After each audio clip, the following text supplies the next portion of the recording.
Question number 21, following is the reception payment account of saint Sophia club. ऊपर लिखा हुआ है in the books of saint Sophia club.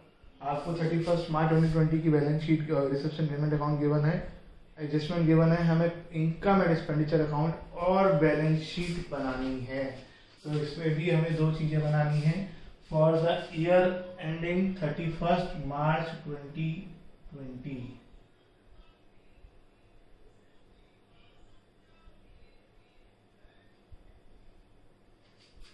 सबसे पहले आपको कैश दे रखा है, फिर सब्सक्रिप्शन गिवन है, सब्सक्रिप्शन की अमाउंट अंदर आएगी 51,000,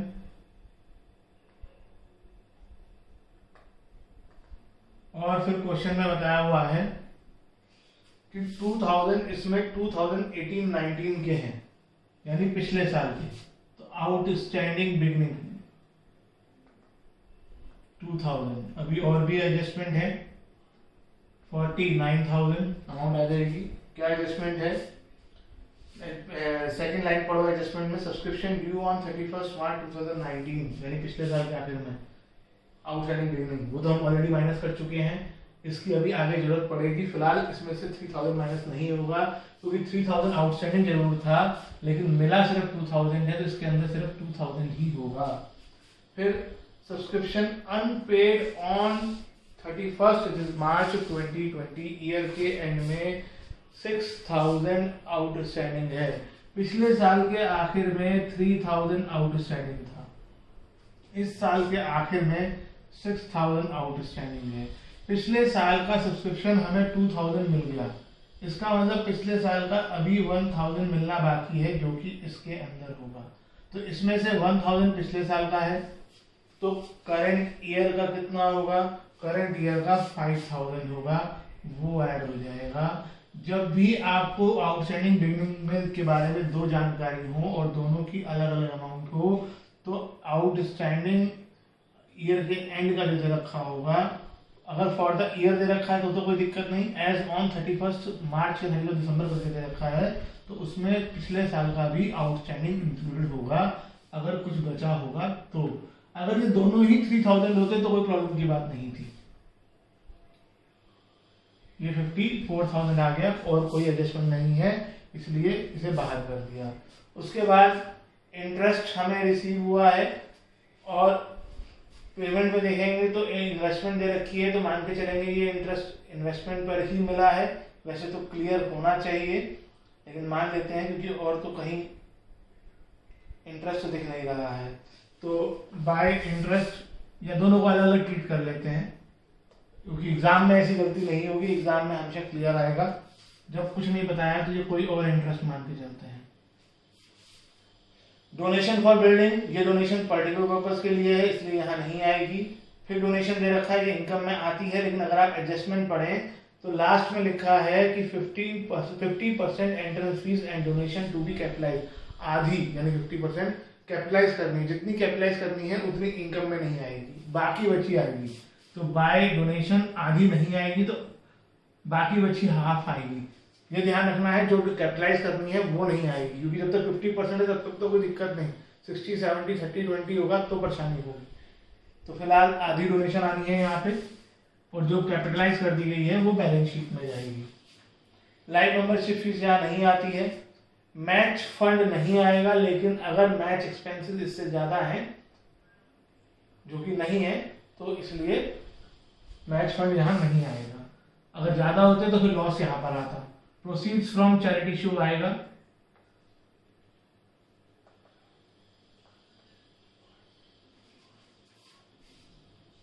$10,500। एंट्रेंस फीस के लिए भी कहा है कि 50% कैपिटलाइज करनी है, तो बाकी एंट्रेंस फीस यहां आएगी 4,000। फिर पेमेंट में मैच एक्सपेंसेस नहीं आएगा, रेंट आएगा, कोई इन्वेस्टमेंट नहीं है, अमाउंट बाहर। 10% इन्वेस्टमेंट नहीं आएगा, लेकिन इसका इंटरेस्ट आएगा, और कोई इंटरेस्ट नहीं मिला है तो मान के तो सारा का सारा इंटरेस्ट आउटस्टैंडिंग हो गया। तो आउटस्टैंडिंग इंटरेस्ट ऑन इन्वेस्टमेंट और डेट नहीं दे रखी है तो पूरे साल का इंटरेस्ट मिलेगा, यानी 40,000 का 10% 4,000। चैरिटी शो एक्सपेंसेस आएंगे पेमेंट में, एक्सपेंडिचर में।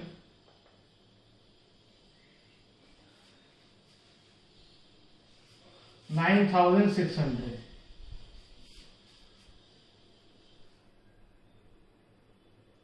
सैलरीज आएंगी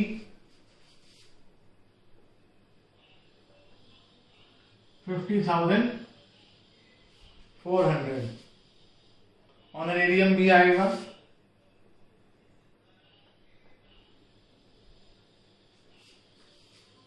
10,500।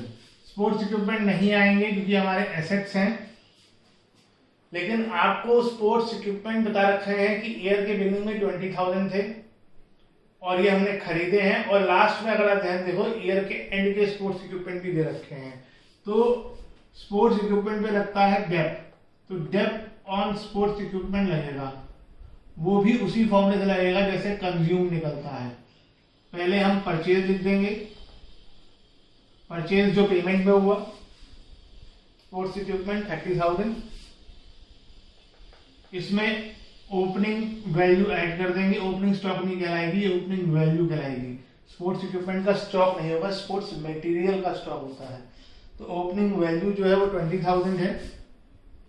कहने का मतलब ये होगा कि हमारे पास इस वक्त 50,000 के स्पोर्ट्स मटेरियल होने चाहिए, लेकिन क्लोजिंग वैल्यू कहती है कि उसकी वैल्यू अब सिर्फ 42,000 है स्पोर्ट्स इक्विपमेंट। तो बाकी 8,000 कहाँ गए?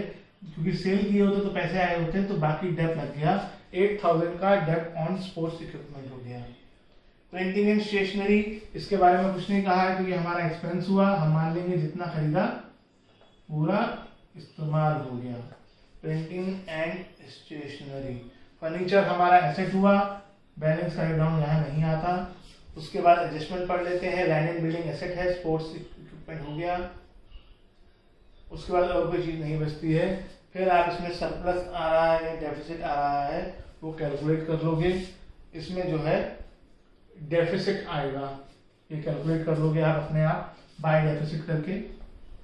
फिर हम ओपनिंग बैलेंस शीट बनाएंगे 1 अप्रैल 19 की, ताकि हम कैपिटल फंड कैलकुलेट कर सकें।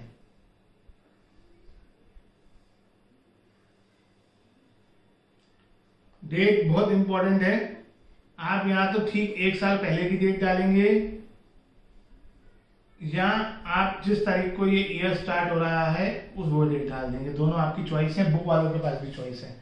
इस बैलेंस शीट में सबसे पहली चीज, क्वेश्चन की पहली चीज आती है जो दे रखी होती है, और इस क्वेश्चन में वो कैश है। पिछले क्वेश्चन में वो बैंक था 8,000। मैंने फिर बताया नॉर्मली रिसेप्शन पेमेंट अकाउंट में से और कुछ नहीं आता है, मैंने एक वर्ड इस्तेमाल कर रहा हूं नॉर्मली। उसके बाद एडजस्टमेंट कहती है कि 1 अप्रैल को हमारे पास लैंड एंड बिल्डिंग थी, ये हमारा एसेट हुआ 1,10,000 की। हमारे पास स्पोर्ट्स इक्विपमेंट था 20,000 का। आउटस्टैंडिंग सब्सक्रिप्शन था बिगनिंग में, एसेट हुआ आउटस्टैंडिंग सब्सक्रिप्शन 3,000 का। फिर एंड वाला दे रखा है, यहाँ नहीं आएगा, और बाकी सब कुछ एंड वाला दे रखा है, तो ये हो गया। इससे कैपिटल फंड आ जाएगा आपका। कैपिटल फंड आप कैलकुलेट कर लेंगे इसकी मदद से, ये आप खुद करेंगे।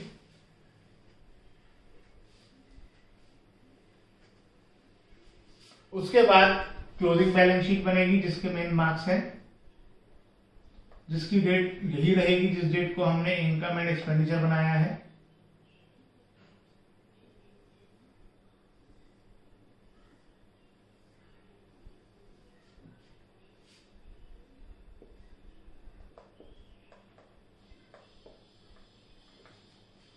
सबसे पहले कैपिटल फंड लिखा जाएगा, इसमें से डेफिसिट माइनस हो जाएगा क्योंकि डेफिसिट आएगा, और जो एंट्रेंस फीस हमें कैपिटलाइज करनी थी वो इसमें ऐड हो जाएगी। कितनी कैपिटलाइज करनी थी? आधी 4,000, और फिर अमाउंट बाहर आएगी। ये ध्यान रखना है, एंट्रेंस फीस जितनी कैपिटलाइज होगी उतनी यहाँ ऐड हो जाएगी। उसके बाद लायबिलिटी साइड में जो हमने चीजें एक बार में नहीं लिखी हैं, हमने डोनेशन फॉर बिल्डिंग नहीं लिखा है, सॉरी रिसिप्ट साइड में, तो वो लायबिलिटी में आ जाएगा। डोनेशन फॉर बिल्डिंग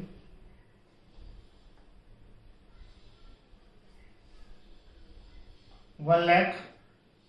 हमने डोनेशन भी नहीं लिखा है आधा, तो जो आधा नहीं लिखा है वो सीधा लायबिलिटी में आ जाएगा, जो लिख दिया है वो ऊपर चला गया, एक चीज एक ही बार। लैंड मेंबरशिप फीस भी नहीं लिखी है,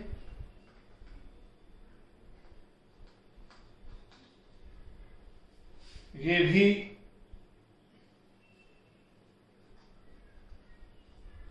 लायबिलिटी में आ जाएगी।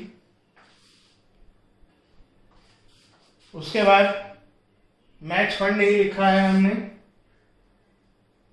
मैच फंड लायबिलिटी में आएगा, अमाउंट अंदर आएगी। और इसमें से मैच एक्सपेंसेस हम पहले कर चुके हैं, माइनस होगा। मैच एक्सपेंसेस आपको पेमेंट में मिलेगा 18,000 और माइनस करके अमाउंट बाहर आ जाएगी। अब पेमेंट्स में आ जाओ। पेमेंट्स में अभी तक हमने इन्वेस्टमेंट कहीं नहीं लिखा है, तो इन्वेस्टमेंट आ जाएगा अंदर। इस पे जो आउटस्टैंडिंग इंटरेस्ट हमने लायबिलिटी इनकम में दिखाया था 4,000 का, वो इसमें ऐड हो जाएगा। आप अलग भी दिखा सकते हैं आउटस्टैंडिंग इंटरेस्ट। उसके बाद हमने स्पोर्ट्स इक्विपमेंट कहीं नहीं दिखाए, लेकिन स्पोर्ट्स इक्विपमेंट की हमने डेप्थ निकाला था और आपको क्वेश्चन में बताया हुआ था कि स्पोर्ट्स इक्विपमेंट की ईयर की एंड की वैल्यू 42,000 है, तो वो सीधा 42,000 आ जाएगी।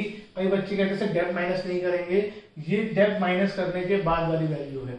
जब किसी भी चीज का ओपनिंग और क्लोजिंग दे रखा होगा, ओपनिंग बैलेंस शीट में आ जाएगा, क्लोजिंग बैलेंस शीट में आ जाएगा, और डेप्थ या कंज्यूम यहाँ आ जाएगा, सिंपल। उसके बाद फर्नीचर हमने कहीं नहीं दिखाया, तो फर्नीचर जो है वो एसेट्स में आ जाएगा 35,000। और कैश हमने कहीं नहीं दिखाया ये वाला, कैश भी एसेट्स में आ जाएगा। अब एडजस्टमेंट पढ़ते हैं। पहली एडजस्टमेंट कहती है कि हमारे पास लैंड एंड बिल्डिंग थी ईयर के बिगनिंग में, अब कहाँ है? अभी भी हमारे पास होगी, तो ये लैंड एंड बिल्डिंग एसेट में आ जाएगा। ये फिक्स एसेट है, शुरू में थी तो आखिर में भी सेम में हमारे पास होगी, अगर कुछ नहीं कहा है तो। स्पोर्ट्स इक्विपमेंट चेंज हो गए थे और हमने नई वाली वैल्यू दिखा दी है। आउटस्टैंडिंग सब्सक्रिप्शन बिगनिंग का बिगनिंग वाली बैलेंस शीट में चला गया, और एंड वाला जो आउटस्टैंडिंग सब्सक्रिप्शन है वो पूरा 6,000 इंक्लूडिंग प्रीवियस ईयर यहाँ पर आएगा। यहाँ पे आउटस्टैंडिंग सब्सक्रिप्शन दिखाया जाता है, जितना भी हो, कोई फर्क नहीं पड़ता ईयर से। उसके बाद बाकी सारी चीजें हो चुकी हैं। दोनों तरफ का टोटल लगाओगे तो इक्वल आना चाहिए, वो आप खुद करेंगे।